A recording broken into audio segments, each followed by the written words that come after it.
Hi pie lovers, it's Karen Marsh with our second installment of pie making. Now last night I made up the crust and this morning I am going to do up the filling and then roll out the crust and then bake the pie.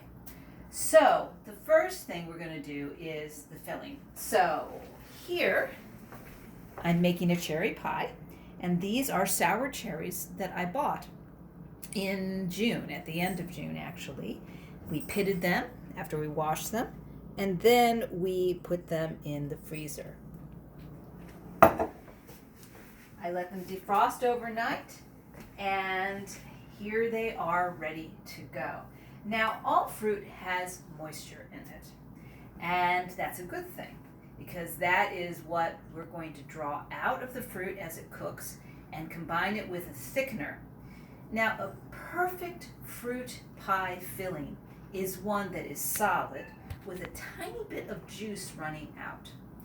You don't want to have a soupy sort of pie, so watery, and you don't want to have one that is so solid it's almost difficult to cut. So you need to think about what fruit you're using and the possible pectin content. Pectin is a natural compound in fruit, and it's a natural thickener. Some fruits have a lot of pectin, some do not. So apples have a lot of pectin. And cherries, like the kind I just showed you, don't have as much pectin. In fact, all the stone fruits, cherries, peaches, apricots, are very low in pectin for the most part. So we need to think about the pectin in terms of what kind of thickener we can use. There are 3 types of thickener for fruit pie fillings: flour, tapioca, or should I say instant tapioca, and cornstarch. What I'm going to use today is this modified cornstarch called Instant Clear Gel. This is from my favorite baking supply company, King Arthur Flour. This is really wonderful for cherry pies, for peach pies. You would put in between 1 and 4 tablespoons with the sugar, and then that would go in with the cherries. So these cherries being very wet, I'm probably going to put in 3 to 4 tablespoons with the sugar. For an apple pie, I would use far less of the clear gel, no more than a tablespoon, because as I said, apples are pretty high in pectin.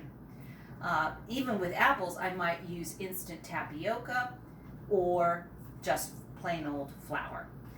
But like I said, I'm going to be using the clear gel for the cherries. So what I do is I always add my thickener to my sugar. This is a golden sugar, so it's not as processed as the ordinary white refined sugar.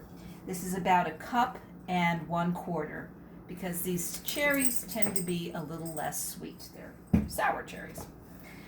So I will take a tablespoon, and I will add, I think I'm going to do 4 tablespoons because those are looking pretty wet. Part of the cooking process is dehydration, and the sugar itself draws out the water from the fruit. So I will mix this up.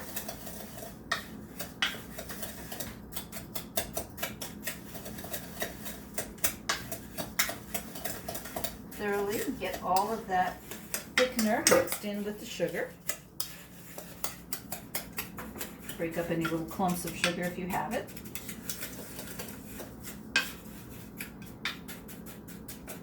That's looking pretty good. And then I will pour it into the cherries. Taking a spatula, I'll very gently turn the cherries over, moving out from the sides to the middle.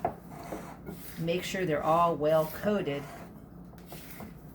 with the sugar thickener mixture.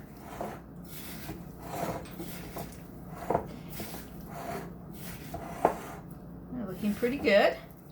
Don't see any cherries that are not coated. Now, like I said, the sugar, much like salt, will draw out the sugars and the water from the fruit. So what we're going to do is we're going to allow this to sit at room temperature. Meanwhile, I will roll out my pie dough and get that all ready. It should sit out for at least 15 to 20 minutes, but I find that the rolling out of the dough and getting it into the pie plate usually takes about that much time. So hold on, and I'll see you in a few minutes. Hi, pie lovers. I'm back. Now we just prepared our filling. It's a cherry pie filling. And now we're going to roll out our pie dough. So last night I made the pie dough and I made it into little discs, and then I put them in the refrigerator to relax. So as I said, it's really important to control the gluten development in the pie dough. If it's too much gluten development, you get a very tough, rubbery crust, and we don't want that with pie.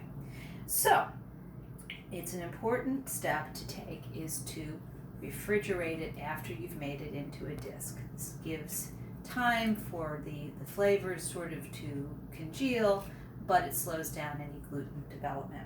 So you'll see that this little dough is shaping up very nicely. We see little tiny dots. That's to be expected. That's the butter that has hardened during the refrigeration. That's really good. You want to see some clumps of butter in there. So I take this off. Now, I roll my pie dough out on a nice marble surface. It's nice and smooth and flat, and it's cold. It stays cold. And that is a very important thing when we're rolling out the dough. We don't want to overwork it because, again, that causes or encourages gluten development and a tough pie crust. So I also have this lovely marble roller, and it has a nice steel shank that can take the weight. The nice thing about this is that I don't really have to put a lot of pressure with my muscles. The weight is enough, so all I have to do is guide it. Now, you can roll out your pie dough on any surface, really. If you have just a butcher block that's well seasoned, that's great. If you have a counter that's nice and smooth and flat, that's fine too. It's just I like the marble because I can be sure it's a consistently smooth surface and it stays cool. Now, I did put some flour, some pastry flour on here, but a well-made crust should not stick too much. So what I do is I start from the middle, always from the middle, and I work my way out from the middle. I never go back and forth, back and forth. Again, that tends to overwork the dough. So the idea is to get it evenly rolled out, and the way you do that, like I said, is to work from the middle.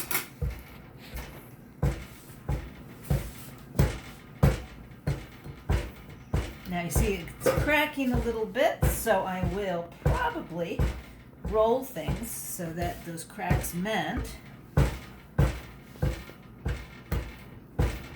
Another trick that I do, just so I get a nice rolled out surface, or disc,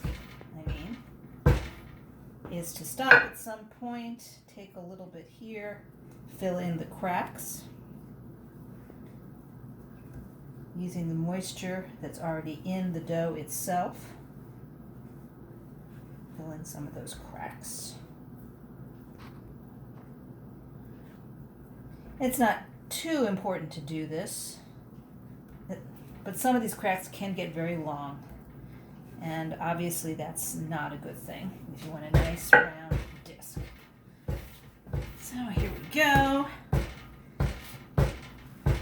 Now I tried to roll it out as thin as possible, especially if it's going to be the bottom crust, because one of the things that you want to have when you bake your pie is a nice, crispy bottom crust. A bottom crust that is brown. And if you have a super thick crust, it will not brown as easily. Now there are other tricks that I will tell you in a moment for getting your crust nice and brown on the bottom as well as the top. But for now, let's just focus on rolling out the dough. Now we've gotten to a good point here. You see that this is nice and round. Now you saw that I had parchment paper and that I had wrapped the dough up in the parchment paper after I used that parchment paper to help me knead it into a nice disc. I'm going to use that parchment paper again. I'm going to lay it down here, and I will continue to roll.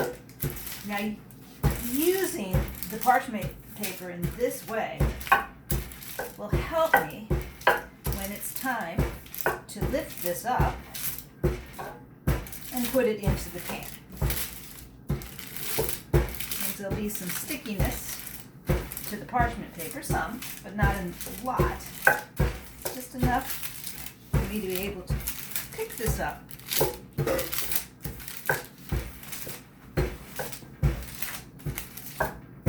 And again, you see I'm just doing one direction in each direction. So not rolling back and forth. Rolling from the middle.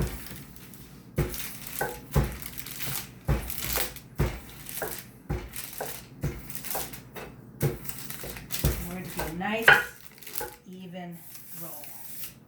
It's looking pretty good, huh? The next step will be to pick this up and put it into the pan. First I'm going to measure and see if my pan is, if my dough is big enough, if I've rolled it out big enough to fit in this pan. So this pan, it looks like it's almost there. It's a good idea to have a good inch overlap with your pan. So I think I'm going to give it another roll in each direction.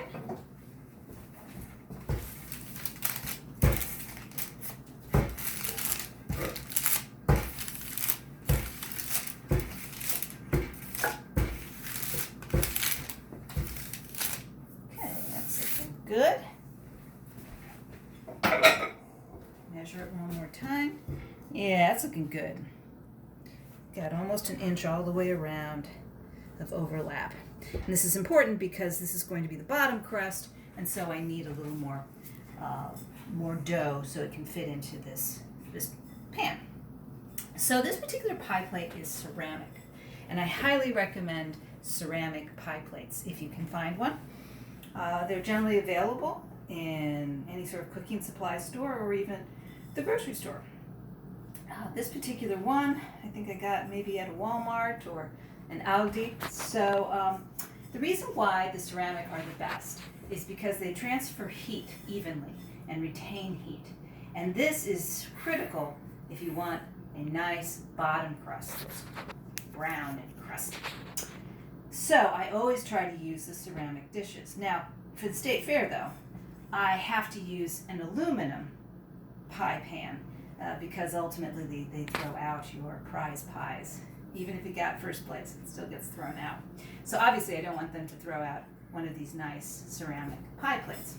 So, if you have a metal pie plate, that's fine too.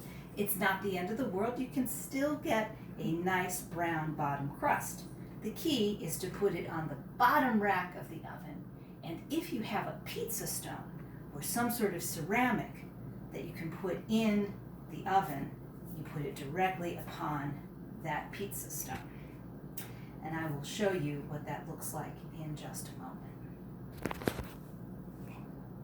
moment.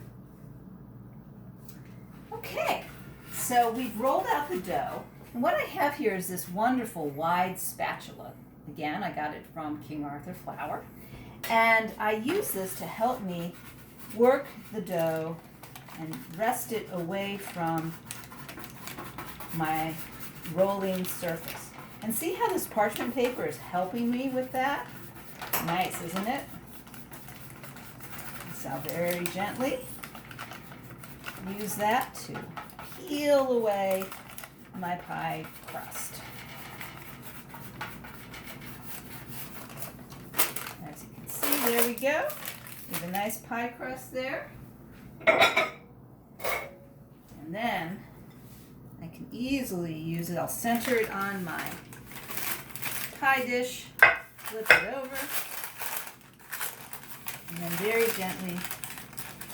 gently pull the parchment paper away. And this is very critical too. When you are putting the dough into the pie dish, you want to be careful about stretching it. Stretching dough is very much like kneading dough.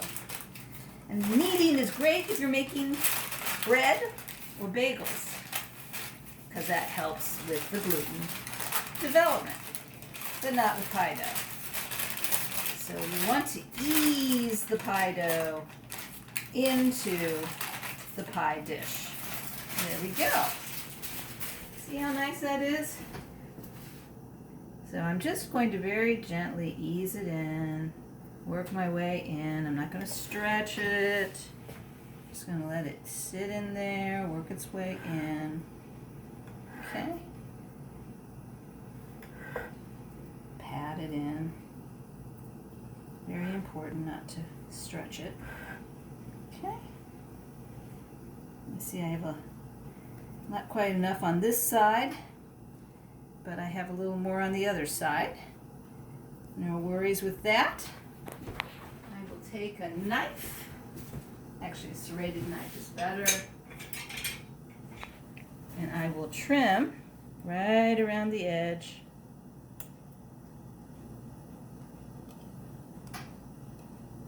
Some people use a scissors, kitchen scissors, which is very good.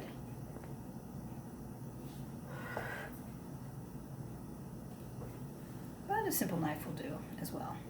Cut it away, get it nice and even, and I'll tell you what I'm going to do with these scraps is use them to fill in over on this side.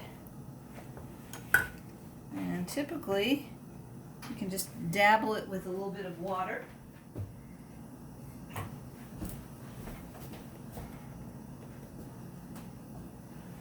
And put that crust right on there. As I said, water is ultimately what causes the gluten to develop. And if you want something to stick, you need to put a little water there. And it helps stimulate the gluten development in the dough on the edge. Okay, there we go. That doesn't look terribly pretty, but that's okay because we are going to be putting a top crust on here. And people won't really see that. So there we go. We now have the bottom crust. And in a moment, I will do the very same thing that I did for the bottom crust, rolling out the top crust. And I'll be right back. Hi, pie lovers. Karen here. So I have just rolled out the top crust, and now it's ready to get a little decoration. Now I have lots of cookie cutouts that are made for probably pies, but maybe for also those little sandwiches that are made at English teas and the like. Since this is a cherry pie, I'm going to use my cherry pie cutout. And there are all kinds of ways you can arrange it. I think I'm just going to do 3 of these in the middle, roughly. This is a nice one in that it has this little impression on there. Now put this here. Now these cutouts, they're really wonderful. Time saving. I used to hand cut out decorations, which took an awfully long time. So here we go. So we have these nice decorations here. I can eventually peel these up and put them someplace else on the pie. But it's really important to have something that allows steam to come out of the pie as it's baking. So whatever you do, make sure that even if it's just little slits, that you have some sort of ventilation in the pie. So the next step is, again, I'm going to take that parchment paper, put it on here like so,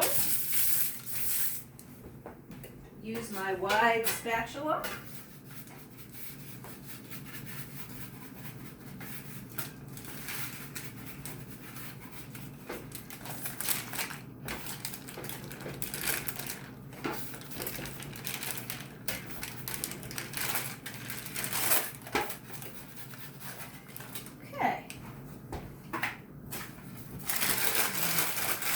lay it gently here. Don't worry about the decorations too much at this point. Next step is to take my pie plate and put, the pie plate has been sitting in the refrigerator. Remember, we just made this. I will put the cherry filling into the pie plate. Now you can see this has been sitting out for a good long time at room temperature. And it's got this nice, you can see some of the water is coming out. I added about a teaspoon of almond extract. I find that cherries and almonds go very well together as a flavor. And I'm going to now spoon it into my pie shell, packing it fairly well. Now the cherries will de-water. Steam will come out of the vents of the pie, and these will shrink a little bit. So even if this seems like it's really full, we will see some collapse of the fruit. That happens with all these fruits, apples as well. So I'm just going to spoon this in, and you can see almost done spooning it in. Now, if I were using flour as my thickener, I would add some cubes of butter to the top. The fat and the flour react, and they cause the flour to thicken up. But because I'm using this modified food starch, this instant clear gel, I really don't need to add the butter unless I just want to have a nice buttery flavor. So there we go. Now if I had just a little more cherries, I'd probably mound them up in the middle. And as I said, through the cooking process, they will end up shrinking just a little bit, and you'll see sort of this nice crust sort of collapsing in on top of these cherries. So the next step is to add that top crust. So I have a little bit of water here, and I'm just going to dab it on the edge. This will help provide a nice seal for the crust. And I will take my crust that I just prepared and pop it over, just like that. So don't throw away that parchment paper, all right? Just try to center it, okay? Okay, and then I'm going to trim the edges, just not quite to the very edge of the pie plate. I'm going to leave a little overhang. Again, if you have a kitchen scissors, that works very well with crust. Okay, and I will be using this extra crust probably to make more cutouts for decoration. Sometimes I just bake it with a little bit of cinnamon and sugar on top of it, and it's a yummy treat. So what I'm going to do is I'm going to lift up the bottom crust on the edge there and fold the top crust under, like so. Okay? try to get this more in view for you all. So what I'm doing is I'm lifting up that bottom crust. And it helped that I put the bottom crust in the refrigerator for a little bit. That got the bottom crust to solidify and make it easier to lift it up from the pan. As you can see, I'm just lifting it up. And see, I had put a little water on the edge, so that helps me with the sealing of the crust. Again, it's underneath. When we're talking about a wet pie like this with cherries, this will help prevent a lot of dripping in the oven. And when you know your pie is done, when you see the filling bubbling up. So there we go. Got that nicely centered. And then I will flute the crust. There are ways you can do it. You can do it with your fingers pinching it like that. My grandfather made a rope-like effect just by pinching it between his thumb and his pointer finger.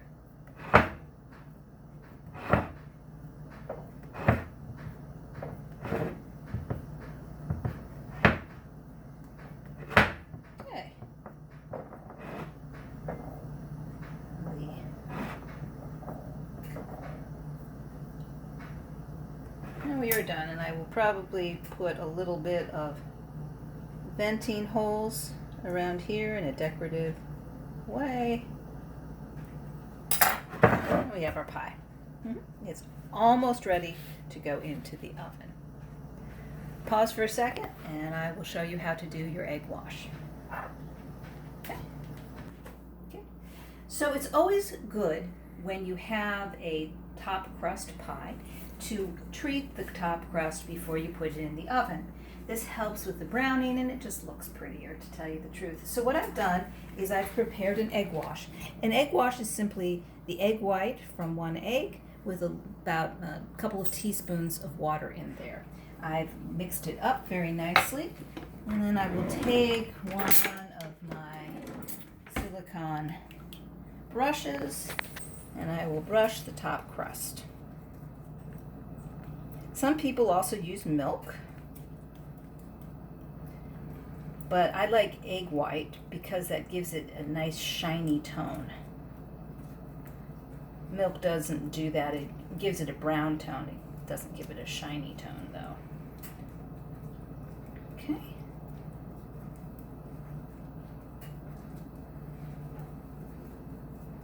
So I've got that nicely coated. I don't worry about the edges so much. Those get browned very quickly and easily. And then I will take a little bit of sugar. Some people take that decorative sugar that is used for cookies, but any sugar will do. And I simply sprinkle it on top. Again, this helps with the browning. And like I said, the egg white gives it a nice shiny look to it, which is lovely. Okay, now it is ready. So, time to put it in the oven. The oven has been heating up. I have the oven at 400 degrees Fahrenheit. And I have it convection, Barry just told me. So I put all of my pies on the very bottom of the oven.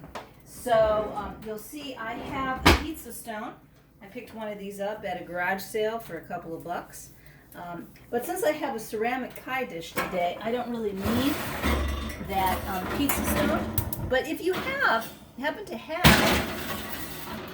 a metal pie plate and you're going to be using a pizza stone, you need to heat that pizza stone up. You need to preheat that pizza stone to keep it, to get nice and hot when you're ready to put the pie in the oven. So I put it on the bottom oven in order to get that bottom crust nice and crusty, and I will put it in for about 45 minutes. I'll check it, and if it's bubbling away, I know it's done, but generally it takes about an hour. So that's where we are. And I will see you in a few.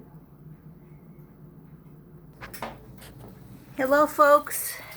So we are now at about an hour, and you can see the pie is done. It's starting to bubble over, drip. One thing that I did not mention is that it's really important, whether you have a ceramic or metal pie plate, that you do put something underneath, because as the pie bakes, it's going to have dripping, and you don't want that at the bottom of your oven. Also, you'll note, let me just show you, I have this little metal ring around the edge. About 15 minutes into the baking process, I put this ring around the edge, and that helps keep the crust on the edge from burning, because that tends to get done first before everything else. So with that, I will take it out of the oven. So hold on 1 second. So I get my little gloves out and pull it out. And here it is, folks, our cherry pie. And I will have this out and allow it to cool slowly. Okay, now this is very important. I know it's a lovely idea having warm apple pie a la mode or cherry pie a la mode, but it's important to allow the pie to cool and cool slowly so that the filling sets up. If I cut into this pie right now when it's all hot, it's never going to set. The filling's going to be all soupy.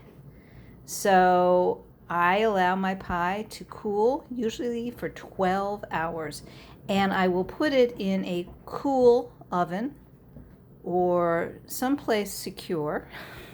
That's why they have these things called pie safes.